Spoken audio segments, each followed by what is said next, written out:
Bonsoir. Ce soir, c'est Mamé qui raconte. L'histoire de Tristan et Iseult. Il y a très longtemps, dans un royaume entouré par la mer, vivait un jeune chevalier, nommé Tristan. Il était courageux, gentil, et jouait de la harpe si merveilleusement que même les oiseaux semblaient se taire pour l'écouter. Tristan était le neveu du roi Marc, un roi juste mais un peu solitaire. Un jour, le roi décida qu'il était temps de trouver une reine.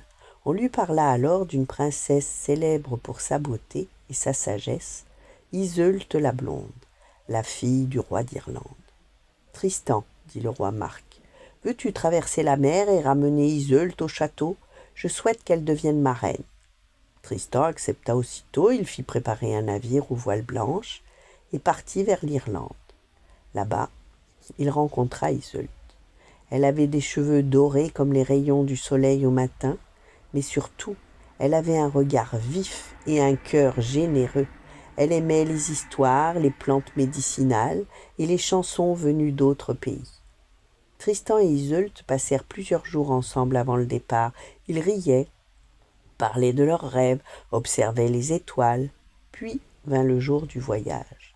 Sur le navire qui les ramenait vers le royaume du roi Marc, la mer était calme, le ciel immense, mais le soleil chauffait fort, et Tristan et Iseult eurent soif.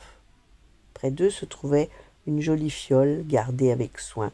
Ils pensèrent qu'il s'agissait d'une boisson ordinaire. Ils en burent chacun une gorgée, mais ce n'était pas une boisson ordinaire.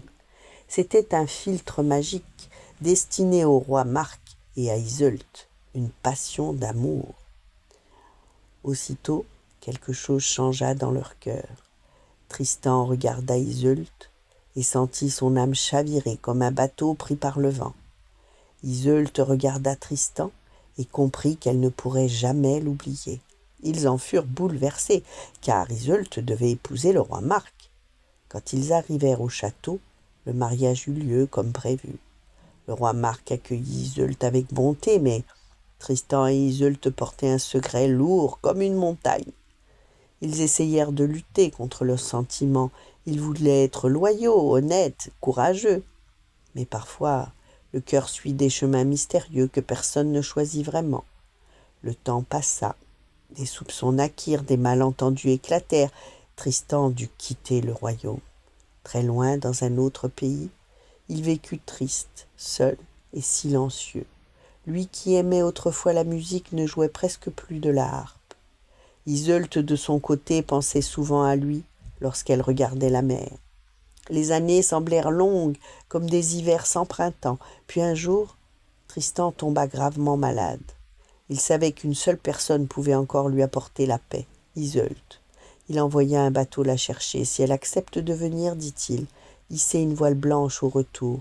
Si elle ne vient pas, mettez une voile noire. » Et le bateau partit. Tristan attendit. Chaque matin, il regardait l'horizon, et enfin, un navire apparut au loin.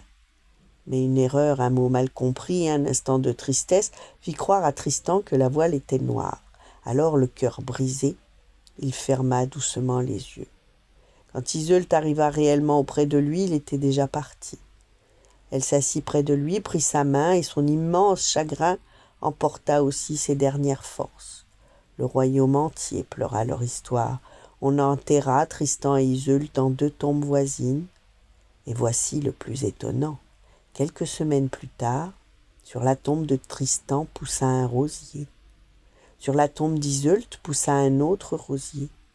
Et les 2 plantes grimpèrent, grandirent encore jusqu'à ce que leurs branches se rejoignent. Leurs roses s'entrelacèrent doucement, comme 2 mains qui se retrouvent. Les jardiniers essayèrent plusieurs fois de les séparer, mais chaque matin, les roses revenaient l'une vers l'autre. Alors les gens du royaume comprirent une chose. Certaines histoires d'amour ne parlent pas seulement de bonheur. Elles parlent aussi de courage, de choix difficiles et de liens si profonds que même le temps et la terre ne peuvent les défaire.